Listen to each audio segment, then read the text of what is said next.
Good evening, YouTube. Welcome to YouthViewz. I am Harry Khan as normal. I'm back on a Sunday live stream, Sunday evening, bringing the world of UK politics to you with a bit of a fun and humorous twist to it where possible. Without further ado, I will introduce our panel member, Guy Lucas Banner. Guy, how are we today? Very good, thanks. Enjoying the sun, although there was a splash of rain earlier, and excited for this exclusive one-on-one, and we don't get any more streaming online. No, you're absolutely right. We generally have a few more panel members with us, and as I say, we are possibly waiting for others to come later. But listen, it just gives us a chance to discuss more one-on-one, doesn't it? Really? Yeah, definitely. We've got a few issues to discuss today. It's been, I know, with all of this coronavirus stuff going on, there's the news is generally being occupied by that issue. I want to also take this. I'm sure you will join me as well, Guy, in joining me in saying that our hearts go out to all those who have been affected by this coronavirus pandemic. Definitely. And anybody that's lost a loved one, family member, or friend. This is ill. This is, I think, in the beginning, certainly amongst my circles, there was this talk of hype and over exaggeration, and I think you'll agree with me, Guy. This is no hype. This is real. This is killing people, and we just want to use our platform to tell people to stay safe, don't we, really, Guy, and to stay in where really possible. I echo everything you say, and also a massive thanks to all the frontline workers who have previously been considered as kind of non-essential and non-key. These are the shopkeepers, the warehouse workers, the NHS workers, the nurses, the paediatricians, everyone on the front line who's risking their lives every day in the kind of the simplest of industries to keep the world running. And I think it's going to change a lot of people's views on this. We know under Priti Patel's new immigration measures, anyone under 25k would be considered an unskilled worker, but it is those people who are holding up this country at the moment. Yeah, if the narrative doesn't shift, I'll be extremely ashamed. That's something we've got to take out of this, I think. Yeah, I think, and that's probably not a bad place to start from, really, Guy, because you're absolutely right. And an interesting thing, certainly the reaction on my personal social media accounts, that people have been saying, well, why are you getting political at the moment? Why are you playing politics regarding these issues? The problem is my response to them is, this is politics, really. How our government has responded to this is political. The decisions that they make in response to what's happened, and I'm sure we can pick out lots and lots of positives, but I'm sure we can pick out some areas where the decisions probably could have been in the better interest. We are living within that political bubble. Every decision that's made affects each and every one of us. Exactly. So to say don't use politics or don't discuss politics is difficult, isn't it? Yeah, I completely agree with your point about on the kind of politicizing things. I think what we got to think about is that democracy ceases to exist if we can't hold the government to account. And it's their decisions, their everyday decisions, that are affecting the people in this country. We're about to have the highest death toll in the EU, in Europe. And that's something we really need to reflect on, because we've got countries like New Zealand who are having a similar kind of rate of spreading, who've managed to quash it. And I think only one death so far. And as much as I don't want to be disrespectful, I know Boris Johnson has been in intensive care, but it's not all about him. It's about the country as a collective, and we need to be asking tough questions and holding this government to account, because that's what it's about. Absolutely. And when we say that our heart goes out to everybody affected in this, it absolutely includes Boris Johnson and his family and his girlfriend, fiance rather.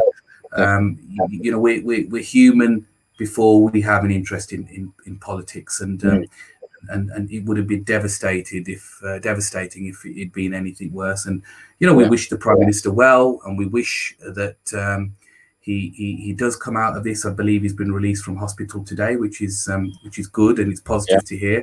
But certainly on a more political level, we need our decision makers to be out there fighting, because where the line is drawn, I guess, Guy, on politics is that actually nobody wants this to go poorly. This isn't a minuscule issue such as leaving the European Union. Hey, how much of a comparison is that issue compared to that was life and death around 12-ish weeks or so ago, was it not? And how life has a habit of changing these things, eh, Guy? I mean, yeah, no one in the opposition parties or people against the government are wishing them to do badly or any harm upon any individual. We want everyone to be safe and sound. We want, things to continue and for the process of government to be able to function. And of course, it can't without the big players out of the count. So yeah, of course, we're wishing everyone safe and sound. But again, it is important that we hold them to account, because it's their decisions that are affecting the lives of us and our loved ones. Now, Keir Starmer, probably if he would have chosen any time to become leader of the opposition, this is certainly not one of the times that he would have liked to be thrown in. Now, I personally happen to think that Jeremy Corbyn was well-oiled in respect of the end of his tenure in terms of his touching on the right areas in respect of, as you mentioned, holding the government to account. For example, I think he was fair in commending the government in a number of areas, as many of the shadow cabinet and members of the sort of parliamentary party were in the media, quite complimentary in areas where money has been thrown at helping people rather who have maybe temporarily been sort of asked to stay at home and maybe wouldn't be able to work, and so sort of the money has been given in that area. But I think Corbyn had been quite vocal in talking about those that may not meet those criteria, and in respect of for example, self-employed individuals and whatnot. The other issue of PPE was something that was well spoken about, and I suppose that's the big issue that is currently still a bad spot for the government, where they talk about logistics being of issue. They're talking about now potentially shifting the blame. So Keir has come in at a moment that is probably the most testing time in terms of him having to transition straight into filling the shoes of Jeremy Corbyn, who, as we know, I don't think he's ever needed to try hard to think of people and their welfare. So I think that came very, very naturally to Jeremy Corbyn. But Keir Starmer has almost had to take the baton off Mr. Corbyn in quite relentless terms, really, when we're in the middle of a national crisis. Now, me personally, Guy, I'm probably going to find you disagree with me on this one. I think I would judge Sir Kier as maybe suffering from a little bit of stage fright. I've certainly seen him on Peston earlier in the week. I think the areas that I would have liked him to be talking about is, and when I use the words going sort of into sort of going on the attack, I don't mean literally on the attack in terms of playing politics. I think there's certainly areas that we've been, as the Labour Party, been very vocal about in respect of PPE and what. And I think that in the last couple of days, Sir Kier has been a little bit more on the PPE thing. But I think personally, it was a bit of a bumpy start. What do you think? Well, I agreed with your kind of first point. I don't think any politician at the moment would choose to be in charge of such a crisis, because it's so unprecedented and it's such a tricky time for everyone. They're going to be losing loved ones. They're going to be personally affected, still have to carry out their responsibilities. For Keir, I think it's one of the most uncomfortable but important times for him to be holding this job. And I completely agree with you that Corbyn, he had this inherent ability to naturally empathise with people. Yes. Who were maybe not as well off as others, and it just came so naturally to him. And I think it does with Keir as well, because of the life he's led as a lawyer, working pro bono cases for so many union civil cases and people who weren't able to be represented. So I think Keir has got it in him to bring across that empathy. But I mean, yeah, you could say it was a tough start for him, and I think that's expected. But what you're trying to do is be sensitive in this time. I think a lot on the left at the moment are thinking, right, we need to be scrutinizing, we need to be holding the government to account, and I do agree. And I just said that we should be doing that. But it also comes with there's a limit to that. There's a limit to how much you can do that in this crisis. You also need to be sensitive. You also need to be aware that in a time where people are losing loved ones and are in lockdown, it's such an unprecedented situation that I think what he's tried to do is kind of be a bit calmer and not follow his usual suit of being so poignant on the detail and actually taking a step back and going, here's what's happening. Could we maybe look at it this way? Could we look at it that way? And in the weeks to come, as hopefully the crisis warns off, he will get back to the kind of the critique he's going. But I'm sure advisors will be telling him, look, Boris Johnson in hospital, it's not going to be looking good for you throwing punches left, right, and centre. Could you warn it off? I think he said it himself, didn't he? If you remember, in his very, very first opening speech, that he didn't want to throw punches for the sake of throwing punches. Yeah. And you just wonder, is that some advice that he's been given to sort of avoid going on the, because that's one thing that certainly the membership in the core years were very, very quick on doing, in terms of absolutely uncovering and highlighting the Tory failures and never ever letting go of them. And some may argue, Guy, rightly so, that actually, why should we allow the narrative to move on in terms of the hundreds and thousands of deaths that have been caused through austerity? Let's continue to remind them. And you just wonder, are his advisors a little bit, let's say, let's not go on that kind of attack mode. Let's be a bit more diligent, do you think? I think it happens with most leaders when they come in. Maybe if you look back to Corbyn's first few weeks, albeit a long time ago, you can even try and imagine for the first few weeks when a leader's in a new position, they're led by advisors because it's new territory, especially with Corbyn, who entered the race not trying to win it. And I think with Kier, what you've got is he's taking the lead on the issues for a few weeks, but he can come into his own sooner or later, and he's demanding for Parliament to be reopened. And I think that's a really strong move because, as I said, scrutiny needs to keep going. He's putting pressure on where pressure needs to be put. And on the other lighter side, he's delivering Passover and Easter videos that are kind of giving a bit more of a lighter touch, and he's kind of going at work. I think he's been judging it right. Some of the videos have looked a bit wishy-washy. I can see where you're coming from because he's trying to be quite light with his language.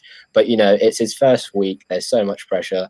Let's give the man a chance, Yeah, and I knew you were going to end with give the man a chance. I mean, I am going to press you a bit more, Guy, because one of the things that's come up on social media is and again, I can only compare to Corbyn because Corbyn is obviously the outgoing leader, and we were very much, especially Corbyn fans, very much used to him. I think you absolutely put it and articulated it brilliantly in terms of how he just empathy through his narrative. But he was talking, and I think this is what I think we're going to talk about a lot of stuff that over the next few weeks and months that we're going to miss about the previous administration, and I think there's going to be a lot that's kind of uncovered, and that's if Sir Kier and his team don't fill that gap. But I just want to touch on the point of, say, for example, there was a lot of talk in the last few days of reminding this narrative of reminding the electorate that the Tories overwhelmingly voted against a pay rise for public sector workers, including NHS nurses and medics, etc. And it's been regularly reminded on social media by the left that the Tories cheered, and then Boris Johnson would have been one of those cheerers, wouldn't he? When they won that vote in Parliament. Now, sort of stupidly or otherwise, some might argue that Keir Starmer's been talking about issuing medals to nurses. So the comparison is being made now, isn't it? That you've got Corbyn sort of up here talking and co talking about, listen, after all of this, we need to be giving our nurses and medics a lot more money because of obviously how valuable, as the point you made at the beginning of the show.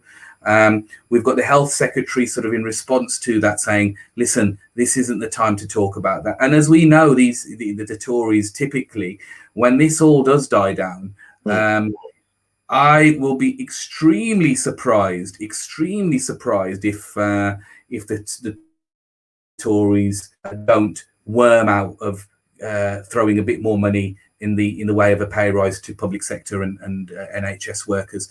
But what we have instead then is Sir Kier talking about medals. Now, personally, this is where I stand on that. Is Okay. I don't think that's a narrative that I'd want to be pushing. Although I can understand that might work with the public at this moment in time, and you just wonder where he sits on the scale with this one. Is he on medal? I'd be interested to see if he does push the pay issue down the line. I agree with you. It's early days, and we're seeing from some of the comments here. Come on, YouthViewz, give Starmer a chance. In fact, let's show it, Guy. We've got Pav2 saying, "Come on, YouthViewz, give Starmer a chance. If someone of the left or of the Labour Party won, you'd be telling the right to give him a chance." You know what? I tell you what, our viewers, some of them, Guy, they know me better than they make the same comments that some of my friends and family say, to be honest with you. And I'd like to think that, Pav, I'm fair with this, and I'm not trying to score points here. I'm just trying to gauge this guy out, and I've said it last week on the show, and I'm saying it this week as well. I'll move when I feel like this is going in a direction. And Guy and I we're going to talk about the shadow cabinet and his selections in that, no doubt. So I kind of got a feeling of where I know this is going to head, but I still am patient and will want to give it time. But so just going back to the medals thing, then, Guy, is we have Corbyn talking about pay, and you probably will agree that was a good place to sort of certainly start when this all ends, because we need to recognise, and not just public sector workers, by the way, we're talking about supermarket workers, that all of these people, bin men, somebody raised on social media the other day, the forgotten lot that are risking their lives at this moment so that, the rest of folk are in and remain safe. Do you think there is a direction on this in terms of using that example, Guy? Well, my view on this, going back to what you said about the Tories clapping in Parliament after voting down those pay rises, I remember it was shortly after the Grenfell crisis where Labour had brought in a bill to kind of give frontline emergency workers, including NHS and ambulance and firefighters, a decent pay rise that they deserve. And I think any common person in this country would support. And when it was defeated, the Tories, like complete buffoons and charlatans, clapped their hands, and I have a feeling Boris Johnson and his many members of his team were in there joining in that clap. So when this whole clap for Boris thing came around, I was throwing that all over social media and making sure that we don't have double standards. We're not clapping for people who are clapping down our NHS workers. And so that's where I stand on that. But in terms of the medals, I think Starmer shared the article. It's not the narrative he's been pushing. And I'm ashamed to say it, because I have so many good friends on the left, especially on Twitter. I do still consider myself such a strong Corbynite. I mean, without Corbyn, I wouldn't be interested in politics. He brought me into this world when I heard one of his speeches, and I'm 100% committed to the man, and I still am. But I think from the people I have been friends with for the last couple of years, there is now orchestrated attacks against Starmer in comment sections and just a narrative from the left of the party because Rebecca Long-Bailey didn't win. And it hurts me to say that, because I do really strongly consider myself a Corbynite, but I think part of the narrative that's been created by the left is actually Kier's being soft because he's arguing for medals. I think he said it. Yes, it's not the strongest route to be taking, but he has been scrutinising on other avenues, and whether he should have shared that or not, well, it could be a kind of a mistake coming in instantly. But this is part of the left already starting to bite back, and we can't do this for another 5 years. I think there's a lot of angst there. I think there's certainly. I've been keeping an eye on social media, and I think Pav makes a point earlier in respect of not giving this guy a chance and almost calling him a failure before the engine even starts. And the engine hasn't started. Let's be honest. I mean, we're in the middle of an international crisis here. The world is at standstill. Some may argue that this is probably a time that he can come and show his true colours. But I think a lot of this does come down to whether this comes naturally. I mean, obviously, the medals was just an example. You mentioned the clap. The clap's an interesting one for me because, you see, I'm a little bit cynical, and I think that sometimes these clap for the NHS, clap for Boris, as much as that we need to clap, not for Boris personally, but for the NHS. And I did come out and clap, by the way, before anybody jumps on me. I think sometimes there can be a little bit of a diversion, really, and I think, I mean, I remember talking to my neighbours as well, actually, about, and he says, "Oh, I felt really bad. I forgot to clap for Boris Johnson," and I said, "Well, you don't feel bad about that. I mean, we've got the NHS, which is you know, an absolute pride of our nation as a concept, and the people that are within it. And then we've got Boris Johnson, who's how about a clap for everybody? How about a clap for everybody that's been affected? Because what I think is I relate the clap just like the medals. They're tokenistic. Now, if you I know you're following social media. If you speak to many nurses and medics out there at the moment, we're seeing it all the time. We don't want claps, they're saying. If I had time, I'd bring up easily. I could bring up some tweets now. We don't want your claps. We want your recognition, right? Absolutely. But we want funding. Yeah. We want resources. We want more bodies. We want facilities. We want PPE. You know, these are the things they're saying. So we have these really, and I think we need to. I think you know, it's absolutely fabulous to go out there with your community in a time like this now, and clap for the NHS. But let's not make fun of this. I say let's not sympathise for one man who, again, I'm trying not to go down the direction of this today, or nor did I want to last week in the stream.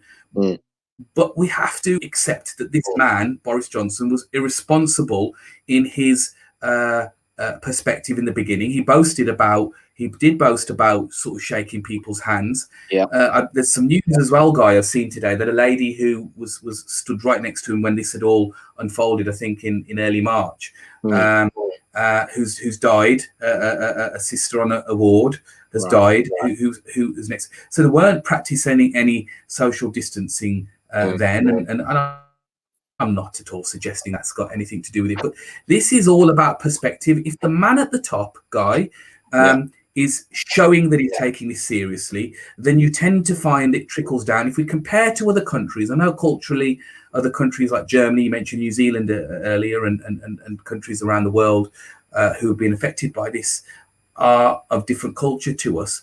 But where the facilities, where the institution is respected by the people, you generally find that their numbers are a lot better. And that's what I say here is that it's unfortunate, Guy, that we have right at the beginning of this pandemic, and when we were talking about how we're going to deal with this in the country, we had the Prime Minister boasting. So I relate that in terms of his silliness, really, and I'm sure he regrets it himself. If he would be silly if he didn't regret it. But if we don't take things seriously in this pandemic, then this is what our result is. And so I bring it back to the point that I'm trying to sort of make here, is that your sympathy for Boris Johnson is certainly there. But in terms of how long that sympathy should be, we should remember the context, and that's all I'm trying to say. Yeah, I mean, on the clap for the NHS, I completely agree with you. It's such a good idea and a way to kind of boost community spirit. And on all the local pages for my town, whenever it happens, everyone's going on. It's a real sense of kind of community spirit for people. Yeah. And that's all well and good, but it does make me think, kind of looking out the window and seeing people who I know maybe kind of Tory supporters as well. It's all well and good clapping for the NHS, but there's something you can do, and it's stop voting Tory. Now I can see Christian Grays, one of my local councillors, he'll know that my road, which is in his ward, is very, very Labour. It's very rare to have a Tory vote on my road because we've worked it very hard in campaigning times. But when I do spot one out clapping, all well and good, but it does make me think, actually, you should be doing better here, because you are clapping for the NHS, but you have voted for a party that has systematically stripped back the funding to the backbones for the last 10 years. Absolutely. And as you said, it's tokenistic, and it really isn't good enough. But it's that balance of, yes, it's community spirit, but also what more can you be doing? Yeah, yeah. Well, Christian makes a good point, really, because he says that we need to focus on that, and tokenistic as it may, it's not that I'm not for medals, but if you see my response to Christian, I've said, how about medals and a pay rise? Yeah, well, that's the compromise then. Let's just push both of those avenues. Let's have the tokenistic things like the claps and the medals, but let's also be pushing on the scrutiny and maybe trying to win the argument on this. Yeah, absolutely. And we wish you well. Listen, nobody wants the Tories in forever. I want a Labour government as much as anybody else does, and I wish Mr. Starmer well. I am slightly what's the word? I am slightly keeping an eye on things in respect of which direction the party is going in. I see it moving more towards the right. We're going to discuss his shadow cabinet in a minute. I think Jez Phillips, Wes Streetham weren't necessarily individuals that I would have wanted in the shadow cabinet. What's your view on the shadow cabinet, Guy? Well, when I've looked at the shadow cabinet as a whole, there's a breakdown that there were 15 who were previously in Corbyn's cabinet and 16 who were not. That's almost which cabinet of Corbyn, Guy? I have a feeling it was the most recent one. Okay. So the one he had at the time of leaving office, basically. Okay. And, so already that's a good indication. And in terms of people, now I don't want to say right wing because it's hard to judge where people sit on the spectrum. But in terms of the real Corbyn skeptics, you've got Murray and Reeves as the prominent ones in the cabinet, and the rest of them are in junior positions. If we look at key Corbyn allies, we've got Angela Rayner, we've got Kat Smith, we've got Louise Hay, Rebecca Long-Bailey, Andy MacDonald, Emily Thornberry, John Healey, and Fangin Debonair. All such amazing talents representing the left wing, and that's only the hardcore Corbyn allies. You've then got 95% of the rest of them filled with quite soft left, non-factional individuals. So, to be honest, if I'm looking at the balance in gender, if I'm looking at the balance in the representation of BAME individuals, if I'm looking at the balance of talent, where people sit on the spectrum, I think it's a good shadow government. But we've lost Burgeon, Lavery, and many others. Yeah. Trickett, Abbott. I mean, the one I'm most disappointed about is Barry Gardner, to be honest with you. I met him at conference and I'd seen him so many times on the media, and he has a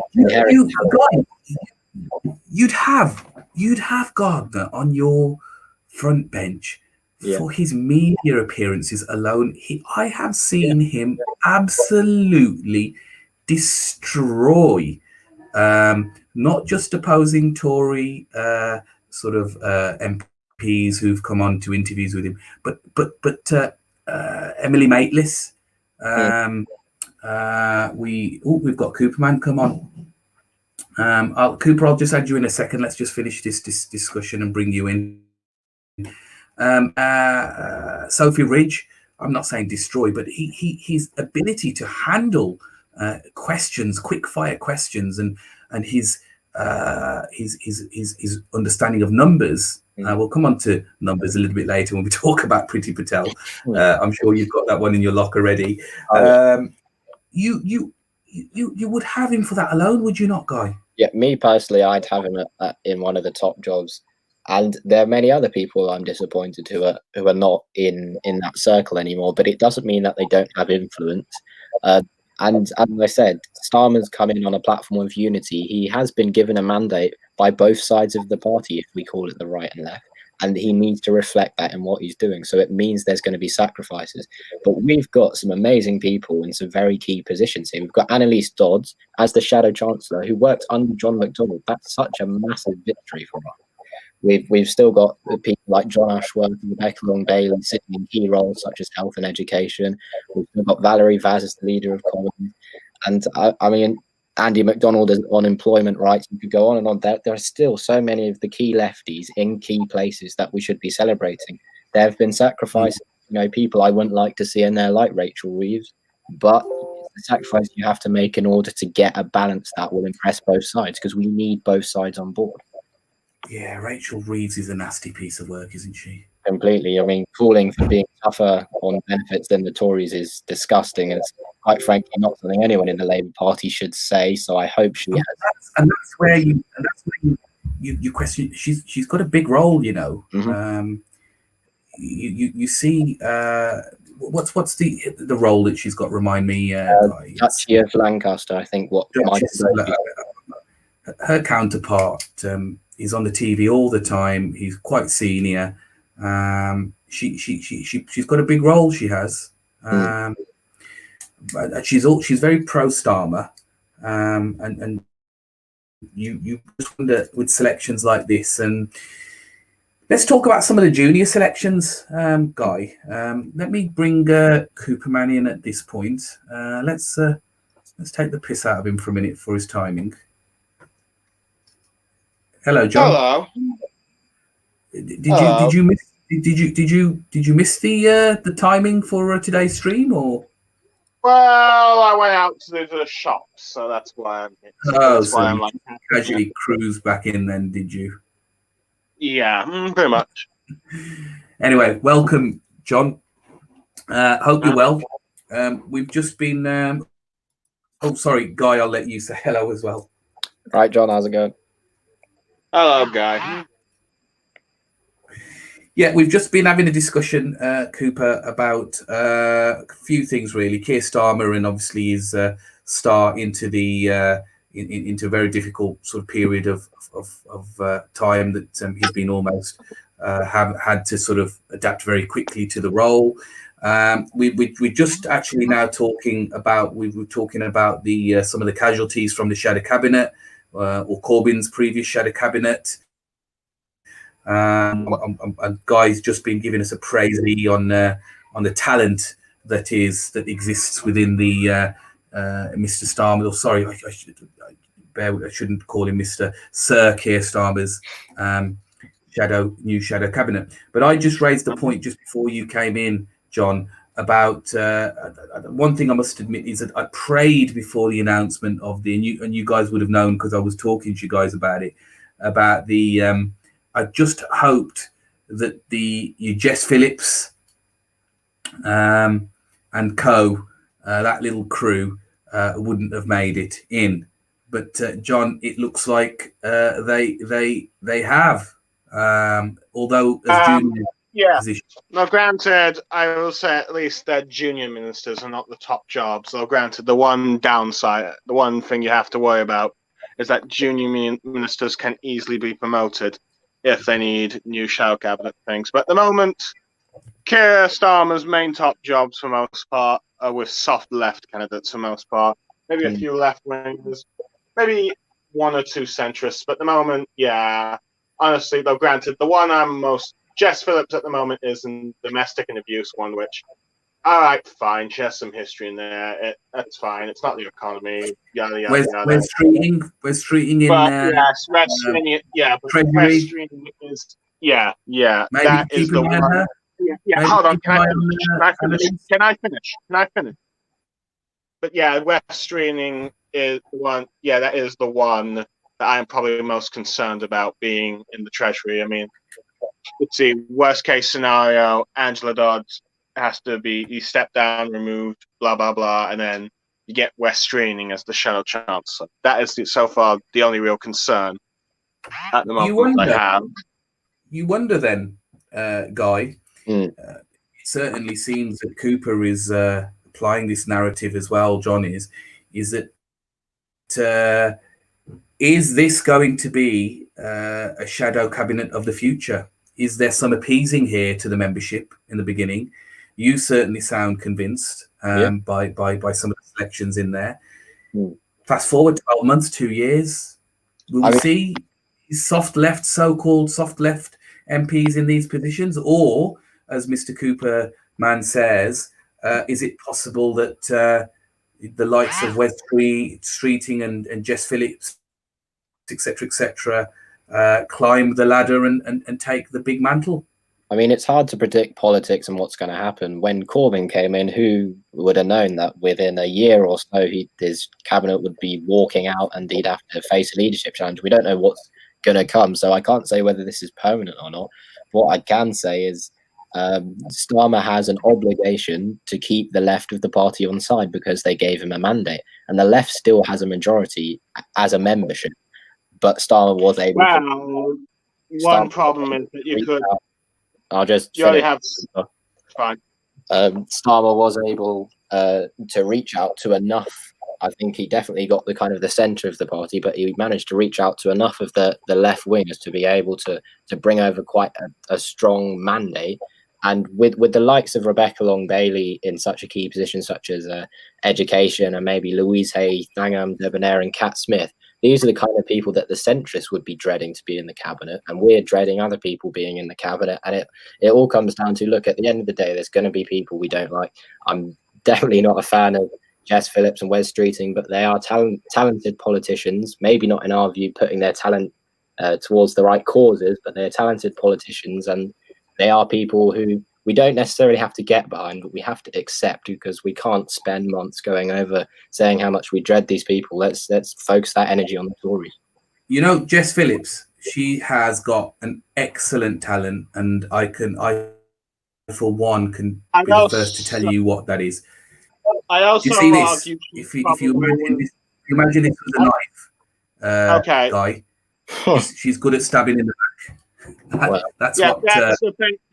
Can I just say, one thing about Jess Phillips, she is probably one of the most toxic candidates to put on. That's a good word. Not partly due to the fact that, because of those comments, there is a lot of the left hate her, and I wouldn't really argue she's a unity candidate. In fact, I think among all the 6 people that ran for leadership, she would be the most toxic for internal party thing. And of course, yes, there are some people that the left will not accept that will get in. My biggest concern is that the right of the party, usually do not accept anyone unless it's on their side of the party that's in charge. So it's very possible down the line the right will make more demands of Starmer to have their say than the left. So there is that concern. So at the moment, there's a bit of a unity thing, but it might not last. Yeah. Not to mention the fact that you probably will have quite a few left-wingers now leaving the party due to the fact that Corbyn's no longer in charge, or due to the fact that they find this current cabinet well, granted, perhaps I think they're being a bit hasty in leaving, a bit not left-wing enough or something, which I do think sometimes the biggest problem with the left is ideological purity, but at the same time, I'd be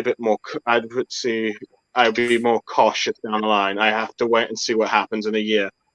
Granted, Kier Starmer seems to be at least getting the highest approval ratings of any Labour leader since 2003, because I think Opinion Poll has released a new polling, and apparently he has a 36 approval ratings with the public, which hasn't happened with a Labour leader since Tony Blair in 2003. So, hey. Early days yet, John. Early days. Final point I want to make on this. I think in choosing a shadow cabinet, your choices need to represent the membership and the people out there that are going to vote. Other than her own constituents, I just don't know what aspect of the membership Jess Phillips represents. Therefore, I wouldn't have chosen her. The same goes for Wes Streeting. These individuals, as we'll talk about a little bit later on, we're very short of time. We want to finish on time today. So we are going to talk a little bit later about the Labour report and the plotters and those who have as we will allude to a little bit later on, destroyed any chances of winning an election in 2017. But before we go on to that, the second point I want to make on this is actually, this is an area that I'm going to really compliment Kier Starmer on, is that I think he has excellently balanced his shadow cabinet. I think if the likes of Streeting, McFadden, and Phillips had not been given any roles, I think what Keir Starmer would have left himself open to is actually a mini, I'm not saying purge in the world sense that we saw a few years ago against Jeremy Corbyn. I think he would have had some disunity in the camp. So therefore, he's perfectly balanced. He's brought some individuals, as Guy, you've said in a little bit earlier, in terms of soft left and Corbynites, but also he's appeased the other wing of the party. So if you were talking about unity, he's probably got it spot on in terms of the PLP cabinet. I assume that one reason these cabinet members might have been put in is just so that these would have been known as some of the biggest troublemakers during the Corbyn years. So possibly you offer them a minor job, but see, they won't cause you the same problems. That might possibly be one of the reasons. But granted, I say these lot weren't in the cabinet. I'd say probably the most controversial position would probably be David Lammy as Justice Secretary, just because for some people, some parts of the electorate, he is quite toxic with his outrage. Ritzy. And most of them all Remainers, so that will help as well. But let's move on, guys. Yeah, I think he did call Brexiteers Nazis at one point. I could be wrong. I hope you are. I hope you are, John. Let's move on, guys, because we have a lot more to discuss with not a lot of time remaining. We want to try and finish by about certainly before 7:30 this evening, and we've got a lot to discuss. Let's go with Priti Patel, Guy. Where has she been for the last 3 or 4 weeks? Well, I was quite surprised. I was quite surprised when they put her up to make an appearance. When Priti Patel is the best the government has to offer for a press conference, you've got to start thinking, well, where on earth is the talent? I think. Isn't it interesting, Guy, that they were talking about the fact that the people had been going to those the press conferences every day had all been male for the past too many weeks, and then all of a sudden Priti Patel comes out of the wilderness. I mean, that's unfortunate. That's reflective of the Tory cabinet and Tory party, the wider Tory party, which is somewhere between 60 and 75% male dominated. So unfortunately, if you're electing the Tories, you're electing a party that's going to have a majority of male spokespersons, whereas with Labour, we've got more female MPs than male MPs now, 52% compared to 48%. And that, I think, is groundbreaking. And just to go back to shadow cabinet, the amount of female talent in that cabinet is absolutely astounding. I think it's going to go a long way for equality and rights. I would like to point out that I think the wider electorate do not care whether or not the cabinet or the leaders of each party are either majority female, male, or diverse. To be honest, I don't think for a lot of people. I mean, it helps. It helps with certain parts of the electorate, but I don't think the wider electorate whole really cares about that. It depends if they're really good at their job or not. But where has she been, guys? That's the point we're trying to get to at this. Well, I have no idea, but I've been hearing Ritzy in my Twitter chat group I'm a part of that apparently she's now become the Tories' version of Diane Abbott in terms of saying stupid stuff in the press. But on Cooper's yesterday, she claimed. Let me finish. Even though I'd probably personally say, I think that's a bit of an insult to Dan Abbott to compare to Priti Patel. But hey. Yesterday, Priti Patel claimed that 300. Sorry, guys, to interrupt. I'm just seeing just looking on social media, some breaking news that the EHRC report has been leaked.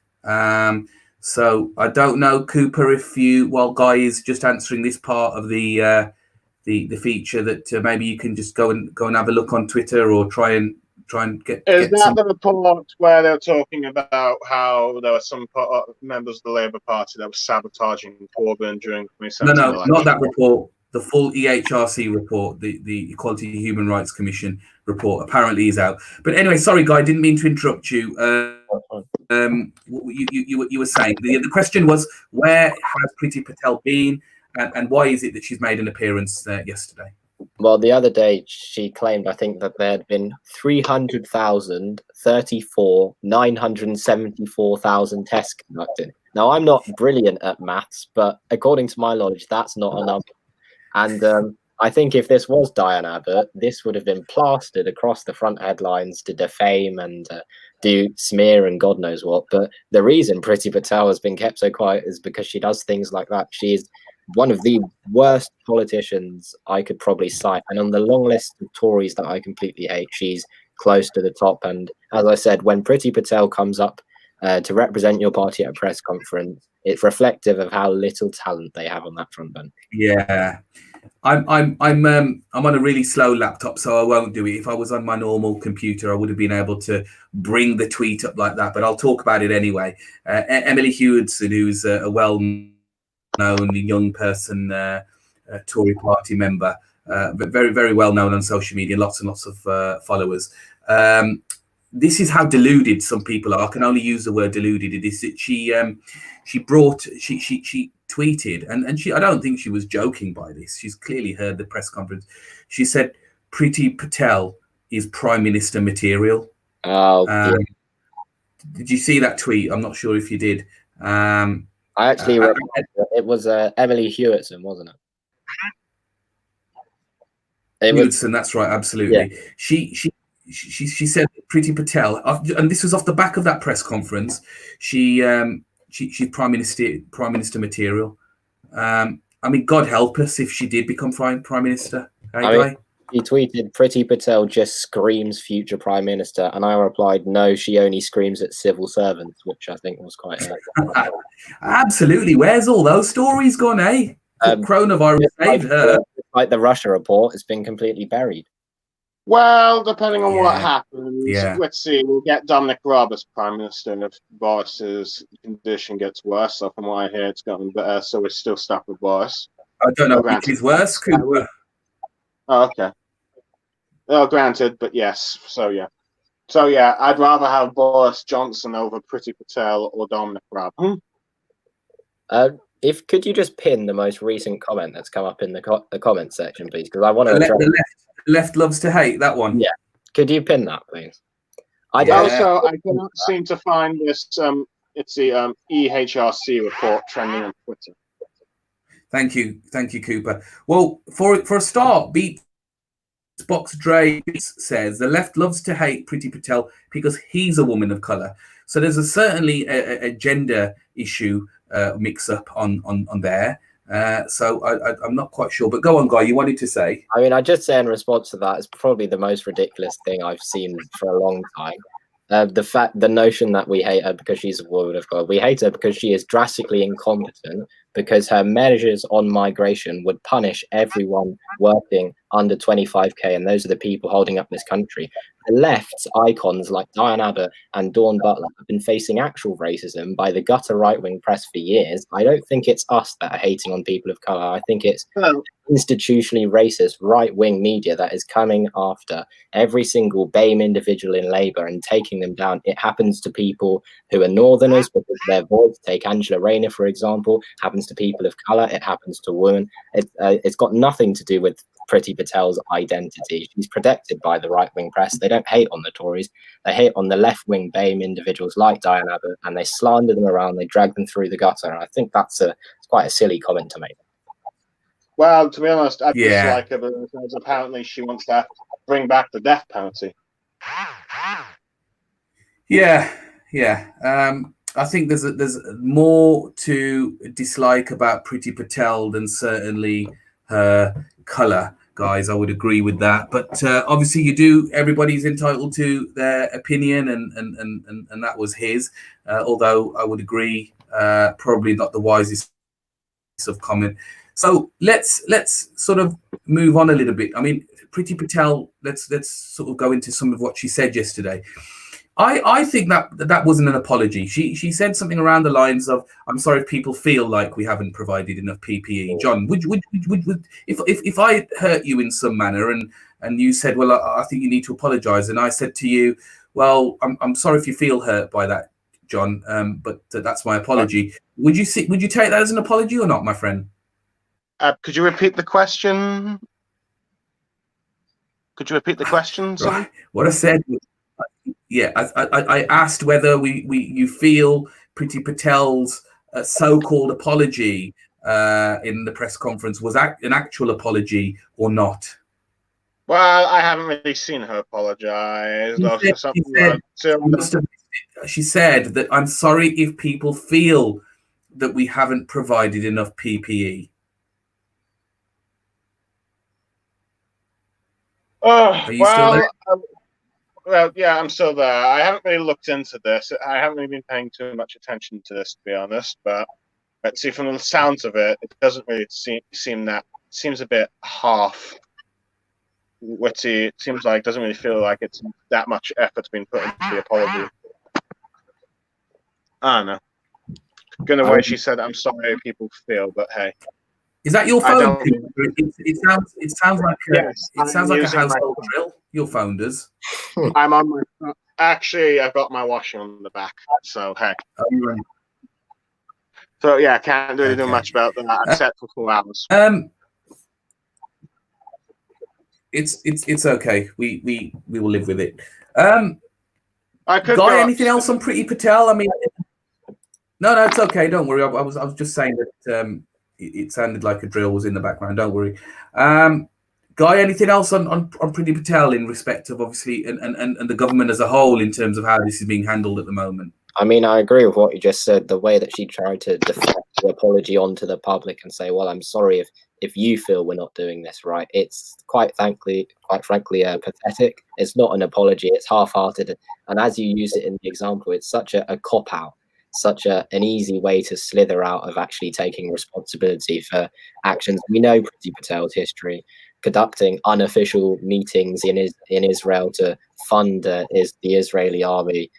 Against the will and wishes of the government. She conducted those undercover, and the fact that she is still an MP, never mind a minister in one of the most important jobs in the country, after such a prominent scandal, it completely shocks me, and just testament to how incompetent she is doing things like that. And I think if that was a Labour and the Tories completely, and the Tories selecting somebody like that, yeah. Well, look at the comparative. Absolutely. Corbyn, and he probably has been found to be talking with people in Palestine about bringing in some sort of force. I mean, what on earth would the response be to that? If you draw the comparative, it's absolutely terrible what she's done. She shouldn't be in one of the most prominent positions in British politics. Yeah, well, I'll just say to our viewers, if we can in the comments sort of give us a bit of a praisey about what the leaked EHRC report says, and if there's any controversial in relation to what they found regards the Labour Party, that would be great. Yeah, listen, I think where I want to end on this on this point in respect of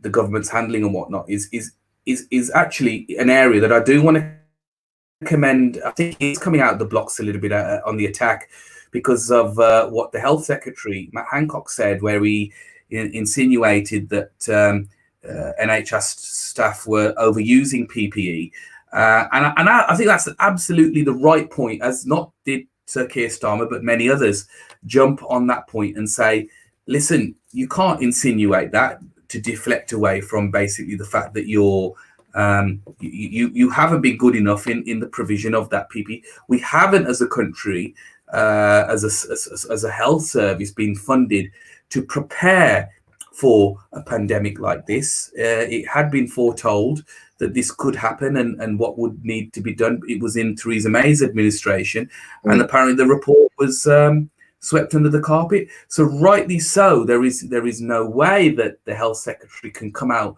on the attack against health workers, and I think Kier Starmer was right to point that out. And as we talked about earlier, there's enough that are waiting for him to trip up. So he certainly passed that test. In the last few minutes of the show, Guy. Yeah. I think we've lost Cooperman for some reason. So let's sort of continue and plod along. Last night, Sky News revealed an internal report that had been an inquiry that had been carried out internally within the Labour Party in response to the accusations of anti-Semitism. Now, viewers, bear with us on this because it's not. It's a complicated matter. It's a complicated result and outcome that this report. And Guy, feel free to jump in and correct me because this is still fresh in many of our heads. Yeah. Now, this wasn't a report, and let me make this very clear because I'd like to think that I'd read enough on about and portions of this report to be able to somewhat analyze it. Is that this wasn't saying that the Labour Party didn't have a problem with anti-Semitism. It wasn't running away from the fact that some Labour Party members have displayed anti-Semitic behaviour. It wasn't trying to rid or personify the fault away from Mr. Corbyn and those around him and the shadow cabinet and the leadership, if you want to call it that. What the report, in fact, was doing, guys, was displaying the fact that there was an ongoing effort of displacement of the leadership from within the leadership and the office, if you like. So the Lord McNichol, am I right in his name? Yeah. Guy, Lord McNichol, who was a previous General Secretary. Yeah, Lord McNichol had it's been alleged within this report, and this is with the use of thousands of emails and leaked WhatsApp conversations. What this report concludes is there was an air of hostility against the leadership that in fact cost the 2017. You know, everyone knows how close the Labour Party was to winning the 2017 general election. In fact, had given the Conservative Party kick in the teeth and reducing their majority in Parliament, but not quite winning. But it is said that actually, if you look into some of the details, and I would urge our viewers to go and read the Sky News summary and report on this, is that what this report actually uncovers is that anti-Semitism complaints were deliberately mishandled and delayed in terms of work being done and responses being made to, in order to make it look bad on the leadership, i.e. Jeremy Corbyn and co. And if found to be correct, this is absolutely amazing and despicable at the same time news of what the Labour Party controllers of the Labour Party had done from day one in terms of resisting a Corbyn government. Guy, I don't know if there's anything more in that analysis that I need to add or to make it easier or simpler for our viewers to understand. But what this report, what the news report finally, I'll say, is that the lawyers, the Labour Party lawyers at this moment in time, have put a block on those findings going to the Equalities and Human Rights Commission report, which is apparently allegedly been leaked today. So it'd be interesting to see how the two tie into each other in terms of response. But over to you, Guy. I think you summarized it really well, actually, and I've managed to take a couple of extracts that pretty much sum up the sentiment of it. So this is like directly from the document. It's 851 pages, but luckily people on Twitter condense it to the kind of the key bits. So firstly, and I quote, "The investigation, which was completed in the last month of Jeremy Corbyn's leadership, claims to have found no evidence of anti-Semitism complaints being treated differently to other forms of control, or of current or former staff being motivated by anti-Semitic intent." And what that proves, and what we've all been saying on the left for the last couple of years, is that this has not been a deliberate attempt to make sure that these kind of scandals are being swept under the cover and having the kind of the leadership's office intervening in these to protect certain people. And what the document also said is that there was a hyper-factional atmosphere prevailing in party HQ towards Mr. Corbyn. And as you said, there are over 10,000, there was a dossier of over 10,000 Facebook and WhatsApp messages proving directly attempts to instate Tom Watson as the leader instead of Corbyn, and an endless list of abuse of people like Diane Abbott and Dawn Butler in the Labour Party from the kind of the centrists and the right of the party who were seeking to undermine his leadership from day one. So not only does this reveal that Labour is not institutionally anti-Semitic, it has also uprooted deeper issues about the kind of the undermining of Corbyn's leadership from day one because he wasn't the candidate that they liked. And for me, someone who has worked tirelessly, and so many more hundreds of thousands of people across the country work tirelessly on the ground, doing the hard work to try and win over Labour voters by knocking on doors in many places across the country, to have people in party HQ deliberately in our own party undermining our chances of winning elections is a real kick in the teeth, because we would have, and this is hands down, we would have won 2017 if there wasn't this deliberate undermining of Corbyn. Because undermining a leader from your own party looks so bad in the public eye. But to contrast that back to today, it's now the responsibility of the left to take Starmer as unity candidate and not do what the right did to Corbyn, because we will have the same situation at the next election. We can't be flocking away from the party in big numbers. I don't think they would, Guy. I don't think they would. I don't think the left is made of this kind of substance, if I'm honest with you. No, not quite frankly, I don't think. I completely agree with you there. Not from a top-down level where we have senior officials undermining people, but I'm talking about the membership and the base starting to already pick away at him when we're only kind of a week in. And it's completely despicable what the right of the party actually did. But in no evidence there has Keir Starmer been found to have done anything. And I think you can take numerous interviews where Starmer defended Jeremy Corbyn and insisted he wasn't anti-Semitic and insisted the party was handling everything to the best of its ability. Yeah. So he has been on our side. He has been on our side in these issues. I think that's the core message within this, and I think you've absolutely added the key points to my summary. Is that what this report shows is and absolutely that, let's simplify this, is that the Labour Party was being accused as a party of being institutionally anti-Semitic. And I think what this report highlights is that there was no difference in the investigation methods and the outcomes of those investigations in comparison to the dealing of anti-Semitism versus any other complaints of racism. And I think so what's that showing is that actually, go on. No, you go jumping after. Yeah, I was saying that, and that what that also shows is that there isn't something then within the leadership that you can say, well, actually, anti-Semitic complaints were left on the side just so that anti-Semites, who do exist within the Labour Party, by the way, I think we all recognise that in a very, very, very, very tiny number, but they do exist, and they are anti-Semitic behaviours out there on the left, there's no doubt about it.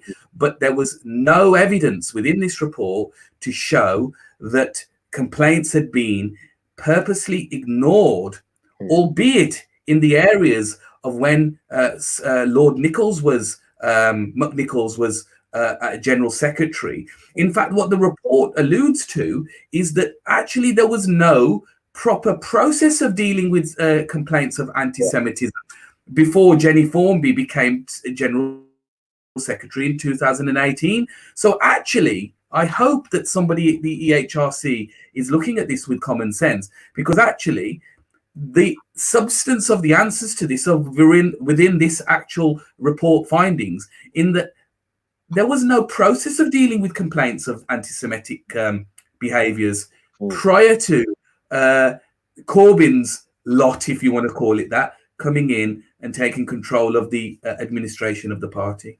Yeah, I think you completely hit the nail on the head with that description. And the key word in there is purposefully. What the document's saying is not that there's no anti-Semitism in the Labour Party. We recognise that people do face it in the party, yes, and there are a very tiny number of individuals, and no one is going to hate to apologise to them, say sorry that they faced that, and actually join the fight to make sure we don't have any anti-Semites in this party, because the Labour Party has a long history of standing up to these kind of fascist, anti-Semitic views, and we want to keep it that way. Racists have no place in our party, and that's why the word purposefully is so key in this document, because it means that what it's outlining is that there's no deliberate attempt by the leadership's office to sweep this under the carpet. What it is the lack of proper process in order to tackle these issues wasn't in place. And anyone who has suffered as a result of that, there needs to be a clear and profound apology. But actually, there also needs to be an apology to Jeremy Corbyn and his team, who have been ruthlessly smeared for the last few years and being called institutionally anti-Semitic. And this is a guy who's spent his life fighting anti-racist battles. There needs to be an apology now this dossier has come out. Well, very interesting you say that, Guy, because your man Sir Starmer he's got a lot on his plate to deal with this. I mean, to be quite honest with you, with everything that was going on, and I think this is probably something we're going to pick up in our next show because we are running out of time. We've got 3 or 4 minutes left, so let's definitely pick this up on the next show in terms of Sir Kier Starmer's first response and before anything, his apologies to the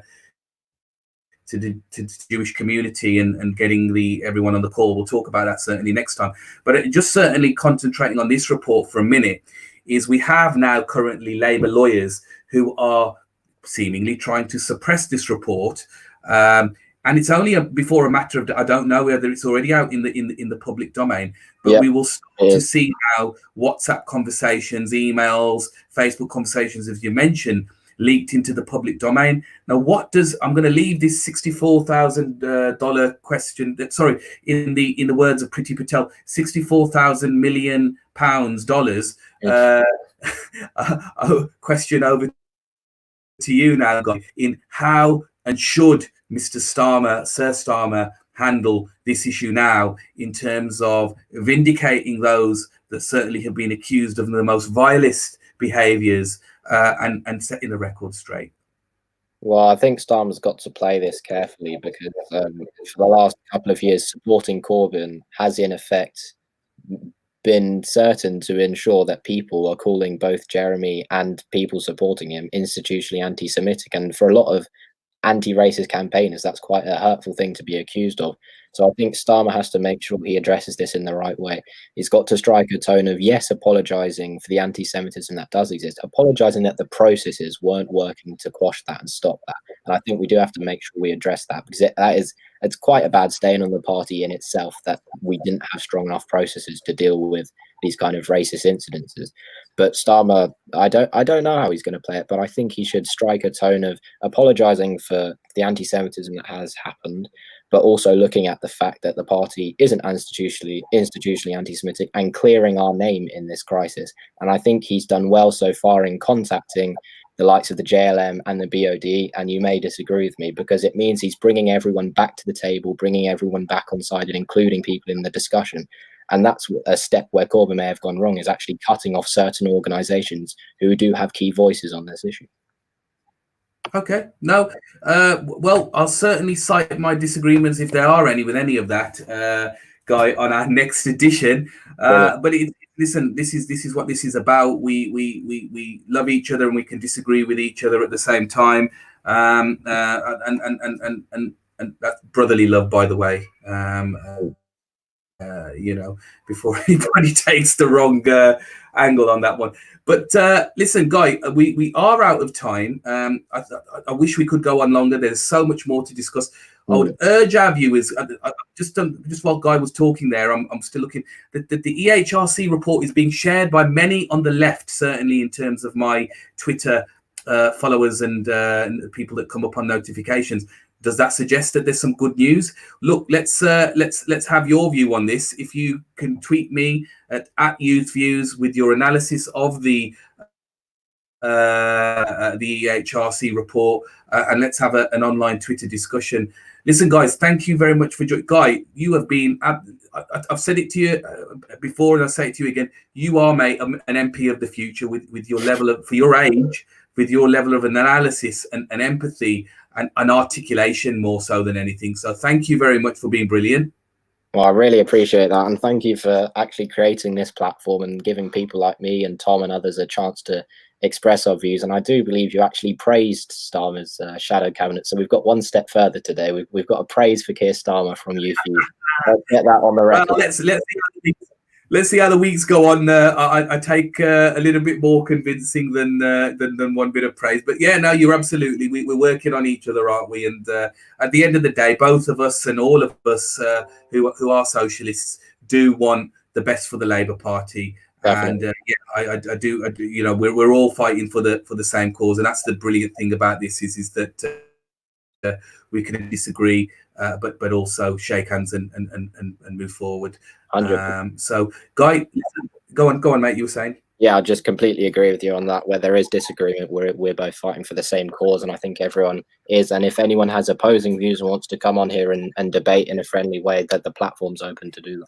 Absolutely, yeah. Message us, guys, at YouthViewz on Twitter, or you can contact us in the comments on YouTube. We want to get more people involved in this. Doesn't matter who you are, whoever you support, who you vote, as long as it's respectful and peaceful, we'll have you on, and we'll have a decent conversation as we've been having today. So I want to thank all of our viewers today for watching and tuning in, and everybody for their comments.